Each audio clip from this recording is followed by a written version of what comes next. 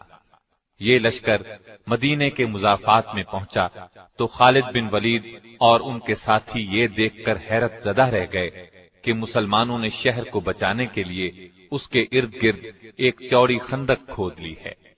خالد ایک تجربہ کار جنگجو ضرور تھے، لیکن یہ عسکری تدبیر ان کے لیے بالکل نئی چیز تھی۔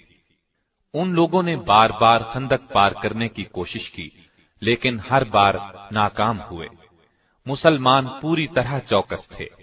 جس طرف سے بھی خندق پار کرنے کی کوشش کی گئی، مسلمان آڑے آئے اور ایسے ہر دشمن کا صفایا کرتے رہے جو خندق پار کرنے کی کوشش کرتا تھا۔ محاصرے کو جب 1 ماہ گزر گیا اور کچھ بن نہ پڑا تو خالد بن ولید مایوس ہو گئے۔ انہیں یقین تھا کہ مسلمان ہتھیار نہیں ڈالیں گے۔ پھر اللہ کے حکم سے تیز آندھی چلی، اس نے کفار کو تتر بتر کر دیا، خیمے اڑا کر رکھ دیے۔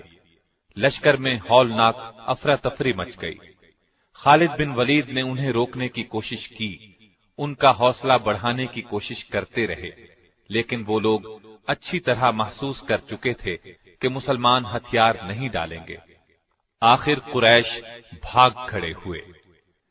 دشمنوں سے نجات پانے کے بعد رسول اللہ صلی اللہ علیہ وسلم اور صحابہ کرام نے عمرے کا ارادہ فرمایا۔ وہ معمولی ہتھیاروں کے ساتھ اس امید پر مکے کی طرف روانہ ہوئے کہ قریش انہیں عمرے سے نہیں روکیں گے، لیکن جب یہ لوگ مکے کے نزدیک پہنچے تو وہ آڑے آئے۔ انہوں نے خیال کیا مسلمانوں کی آمد ان کے لیے خطرہ ہے۔ ایسے میں خالد بن ولید کچھ سواروں کے ساتھ آگے بڑھے اور حدیبیہ کے مقام پر مسلمانوں کا راستہ روک لیا۔ انہوں نے مسلمانوں کو للکارا، لیکن وہ تو گھر سے لڑنے کے لیے نہیں آئے تھے، لہذا خاموش رہے۔ آخر رسول اللہ صلی اللہ علیہ وسلم نے قریش کے ساتھ ایک صلح نامہ طے کیا۔ طے یہ پایا کہ مسلمان اور قریش مکہ 10 سال تک نہیں لڑیں گے، اور یہ کہ مسلمان اب واپس مدینے چلے جائیں، آئندہ سال عمرہ کرنے کے لیے آئیں۔ اس معاہدے کی کچھ اور شرائط بھی تھیں۔ بعض مسلمانوں کے خیال میں وہ شرائط پسندیدہ نہیں تھیں، مگر انہوں نے رسول اکرم صلی اللہ علیہ وسلم کے سامنے دم مارنے کی جرأت نہ کی۔ بعد میں یہ بات ثابت ہو گئی کہ صلح کی شرائط مسلمانوں کے حق میں بہت مفید ثابت ہوئی تھی۔ اس صلح نامے کو باقاعدہ تحریری شکل دی گئی۔ خالد بن ولید اس دوران میں مسلمانوں کی حرکات اور سکنات دیکھتے رہے۔ وہ دیکھ رہے تھے کہ مسلمان کس طرح رسول اللہ پر جان چڑکتے ہیں۔ انہوں نے اس حد تک کسی کو کسی کا احترام کرتے نہیں دیکھا تھا۔ اسلام کی دعوت دینے کے وہ کس قدر شوقین تھے، یہ بھی انہیں اندازہ ہوا۔ اس روز کے بعد سے ان پر ایک مایوسی کی حالت طاری ہو گئی۔ حقیقت یہ تھی کہ وہ اسلام کی سچائی کو پوری طرح محسوس کرنے لگے تھے، لیکن اعلانیہ یہ بات کہنے کا حوصلہ ابھی ان میں پیدا نہیں ہوا تھا۔ آخر کار انہوں نے محسوس کر لیا کہ اب تک وہ جس راستے پر چلتے رہے ہیں اس میں سوائے تاریکی کے اور کچھ نہیں ہے۔ اسلام کی روشنی انہیں اپنے اندر جذب ہوتی محسوس ہوئی۔ اس طرح انہوں نے اسلام قبول کرنے کا فیصلہ کر لیا۔ ان کے اسلام لانے کی تفصیل ہم آپ کو سنا ہی چکے ہیں۔ اسلام لانے کے بعد خالد بن ولید اسلام کے سچے سپاہی بن گئے اور اسلام پر سختی سے کاربند ہو گئے۔ اسلام کے دفاع کے لیے ہر دم تیار رہتے تھے۔ نبی کریم صلی اللہ علیہ وسلم انہیں جہاں جانے کے لیے کہتے وہ فوراً حکم بجا لاتے، ایک لمحے کی بھی تاخیر نہ کرتے۔ اب اسلام تیزی سے پھیلنے لگا تھا۔ اس زمانے میں سیدنا خالد بن ولید رضی اللہ عنہ نے سب سے پہلی نمایاں کامیابی جنگ موتا میں حاصل کی۔ اس کا ذکر آپ سن چکے ہیں۔ اس واقعے کے بعد ان کی اصل مجاہدانہ زندگی کی ابتدا ہوئی۔ نبی کریم صلی اللہ علیہ وسلم نے قریش مکہ سے حدیبیہ کا معاہدہ کیا تھا۔ اس کی ایک شق یہ تھی کہ 10 سال تک دونوں فریق جنگ نہیں کریں گے، اور جو فریق معاہدے کی خلاف ورزی کرے گا اس کے خلاف جوابی کارروائی کی جائے گی۔ چنانچہ قریش نے معاہدے کی خلاف ورزی کی، مسلمانوں کے حلیف بنو خزاعہ پر حملہ کر دیا۔ اس کے بعد انہیں احساس ہوا کہ ان سے بڑی غلطی ہوئی، اس غلطی کے نتائج ان کے لیے تباہ کن ہوں گے، اس لیے انہوں نے مسلمانوں سے نئی شرائط طے کرنے کی کوشش کی، لیکن رسول کریم صلی اللہ علیہ وسلم نے ان کا عذر تسلیم نہ کیا اور ان کے مظالم کا خاتمہ کرنے کا عزم کر لیا۔ نبی کریم صلی اللہ علیہ وسلم 10,000 کے لشکر کے ساتھ مکے کی طرف روانہ ہوئے۔ سیدنا خالد بن ولید بھی اسلامی لشکر کے ایک حصے کے سالار تھے۔ نبی کریم صلی اللہ علیہ وسلم نے انہیں ہدایت کی کہ وہ معافی اور نرمی کا سلوک کریں، اس وقت تک خود حملہ نہ کریں جب تک ان پر حملہ نہ کیا جائے۔ خالد بن ولید اپنے دستے کے ساتھ مکے میں داخل ہوئے۔ وہ فوراً کعبے کی طرف بڑھے۔ کعبے میں مشرکین نے عبادت کے لیے ہر قسم کے بت رکھے ہوئے تھے۔ وہ نبی کریم صلی اللہ علیہ وسلم کے حکم پر ان بتوں کو توڑنے اور کعبے کے نواح سے بت پرستی کی نشانیاں مٹانے لگے، اور نبی کریم صلی اللہ علیہ وسلم نے مکے میں داخل ہو کر فرمایا، لوگو، آج کے دن تم آزاد ہو، تم میں سے کسی کو نقصان نہیں پہنچایا جائے گا۔ آپ صلی اللہ علیہ وسلم کا یہ اعلان سن کر خالد بن ولید نے محسوس کیا کہ نبی کریم صلی اللہ علیہ وسلم کس قدر عظیم انسان ہیں۔ جن لوگوں کے لیے آج عام معافی کا اعلان فرما رہے ہیں، کل انہی لوگوں نے آپ کو طرح طرح سے ستایا تھا، ظلم کے پہاڑ توڑے تھے اور ہر قسم کی زیادتی کی تھی، زیادتیاں کرنے میں کوئی کسر اٹھا نہ رکھی تھی۔ پھر انہوں نے دیکھا اسلام کا پرچم مکے کی ہر عمارت پر لہرا رہا تھا، فضا اللہ اکبر کی صداؤں سے گونج رہی تھی۔ ایسا منظر اس سرزمین نے پہلے کبھی نہیں دیکھا تھا۔ خالد بن ولید دوسرے صحابہ رضی اللہ عنہم کے ساتھ اللہ کے حضور سر بسجود ہو گئے، اس کی اس نعمت کا شکر ادا کرنے لگے جو مسلمانوں کو عطا کی گئی تھی۔ خالد بن ولید رسول اللہ صلی اللہ علیہ وسلم کے بہت نزدیک رہے۔ انہوں نے اسلام کے دشمنوں کے خلاف ہر جہاد میں حصہ لیا۔ نبی کریم صلی اللہ علیہ وسلم نے فتح مکہ کے بعد محسوس کیا کہ قبیلہ حوازن اسلام کے راستے میں رکاوٹ بن رہا ہے۔ آپ نے 12,000 مجاہدین کے ساتھ ان لوگوں پر چڑھائی کی اور انہیں سبق سکھایا۔ خالد بن ولید اس غزوے میں بھی شریک رہے۔ وہ عرب قبائل کو اسلام کے دائرے میں لانے کی تگ و دو کرتے رہے۔ مکے کے ارد گرد کے قبائل پر غلبہ پانے کے بعد مدینہ واپس تشریف لائے اور حج کی تیاری شروع کر دی۔ پھر نبی کریم صلی اللہ علیہ وسلم کی قیادت میں 1,00,000 سے زائد مسلمان حج ادا کرنے کے لیے مکے کی طرف روانہ ہوئے۔ سیدنا خالد بن ولید بھی آپ کے ساتھ تھے۔ انہوں نے میدان عرفات میں نبی کریم صلی اللہ علیہ وسلم کا خطبہ بہت غور سے سنا اور سمجھ گئے کہ آپ کی رحلت کا وقت قریب آ پہنچا ہے۔ حج کے سفر سے واپسی پر نبی کریم صلی اللہ علیہ وسلم علیل ہو گئے۔ تمام صحابہ رضی اللہ عنہم بہت اداس تھے۔ انہیں اس بات کی گھبراہٹ تھی کہ کہیں رسول اکرم صلی اللہ علیہ وسلم رحلت نہ فرما جائیں، جبکہ نبی کریم صلی اللہ علیہ وسلم کی رہنمائی اور قیادت کی ابھی بہت ضرورت تھی۔ آخر کئی روز کی علالت کے بعد نبی کریم صلی اللہ علیہ وسلم دنیا سے رخصت ہو گئے۔